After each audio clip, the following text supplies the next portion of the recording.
नमस्कार दोस्तों।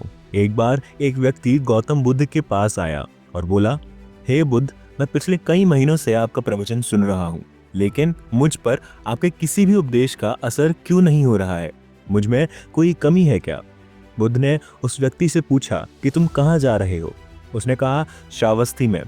आगे बुद्ध ने पूछा कि तुम श्रावस्ती कैसे पहुंचते हो? व्यक्ति बोला, बैलगाड़ी से या कभी घोड़े से। आगे बुद्ध ने फिर से पूछा कि श्रावस्ती पहुंचने में तुम्हें कितना समय लगता है? व्यक्ति ने समय बता दिया। आगे बुद्ध बोले, अच्छा, तो तुम ये बताओ, क्या तुम बैठे बैठे श्रावस्ती पहुंच सकते हो?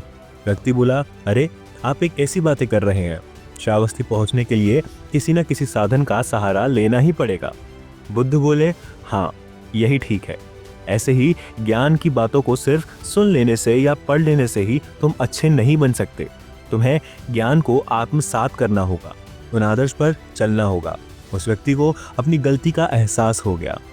वह व्यक्ति वहां खड़ा था और गौतम बुद्ध के वचनों का उसके हृदय में एक भारी प्रभाव पड़ा। अब उसे समझ में आ गया कि केवल सुनने से या पढ़ने से काम नहीं चलेगा। बुद्ध ने हल्की सी मुस्कान के साथ कहा, हे मेरे प्रिय मित्र, जैसे तुम यहाँ बैठे बैठे श्रावस्ती नहीं पहुंच सकते बिना किसी प्रयास के, वैसे ही मेरे वचनों को सुनने से तुम्हारा जीवन नहीं बदलेगा। ज्ञान एक बीज की भांति होता है। यदि तुम उसे बो दो पर पानी ना दो, ध्यान ना दो या सूर्य की रोशनी ना दो, तो वह कभी बड़ा मजबूत वृक्ष नहीं बन पाएगा। तुम्हें उन शिक्षाओं को अपने हृदय में स्थान देना होगा और प्रतिदिन उन्हें जीना होगा। अपने कर्मों पर विचार करना होगा, दया का अभ्यास करना होगा, धैर्य सीखना होगा और अपने हृदय को शुद्ध करना होगा। जब तक तुम ज्ञान को अपने जीवन में नहीं लाते, तब तक कोई प्रभाव तुम पर नहीं हो पाएगा।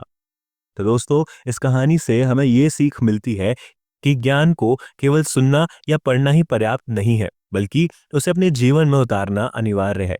जैसे उस मनुष्य को बुद्ध ने समझाया कि श्रावस्ती पहुंचने के लिए प्रयास और साधन की आवश्यकता होती है, वैसे ही हमें भी अपने भीतर बदलाव लाने के लिए मेहनत करनी होगी। प्रतिदिन बुद्ध के उपदेशों पर चलना होगा, अपने व्यवहार में दया और धैर्य को अपनाना होगा और अपने मन को शुद्ध करने का प्रयास करना होगा। केवल सुनने से नहीं, बल्कि कर्म से ही हमारा जीवन उज्जवल और शांतिपूर्ण बन सकता है। तो आज के हमारे इस वीडियो में इतना ही। पसंद आया तो लाइक और शेयर जरूर करें और चैनल को सब्सक्राइब करना बिल्कुल ना भूलें। नमस्कार।